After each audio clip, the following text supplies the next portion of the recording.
મિત્રો, નવા શહેરમાં પગ મૂકતા જ સૌથી પહેલી જરૂરિયાત હોય છે રહેવા માટેનું મકાન. નવા શહેરમાં નોકરી ધંધા માટે આવતા મોટા ભાગના લોકો ભાડેનું મકાન લેતા હોય છે અને આ પ્રક્રિયામાં સૌથી મહત્વનું પાસું હોય છે ભાડા કરાર એટલે કે રેન્ટ એગ્રીમેન્ટ. પરંતુ શું તમે ક્યારેય વિચાર્યું છે કે આ ભાડા કરાર હંમેશા 11 મહિનાનો જ કેમ હોય છે?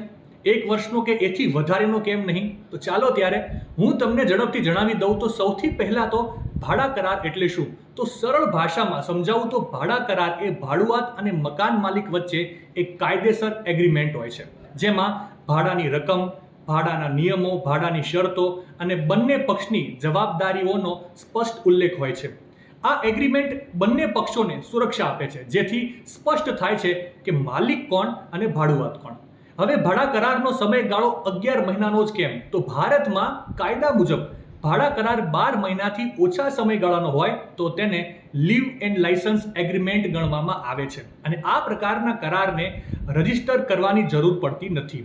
રજિસ્ટ્રેશન એક્ટ 1908ની કલમ 17 અનુસાર 12 મહિના કે તેથી વધુ સમયના ભાડા કરારને રજીસ્ટર કરાવવો ફરજિયાત છે, જેમાં સ્ટેમ્પ ડ્યુટી અને રજિસ્ટ્રેશન ફી ચૂકવવી પડે છે. અને આ ખર્ચ અને જટિલ પ્રક્રિયાથી બચવા માટે મકાન માલિક અને ભાડુઆત બંને 11 મહિનાના કરારને પસંદ કરે છે. માહિતી સારી લાગી હોય તો રીલને વધારે શેર કરજો અને આવી જ અવનવી માહિતી માટે સંદેશ ડિજિટલ સાથે જોડાયેલા રહેજો.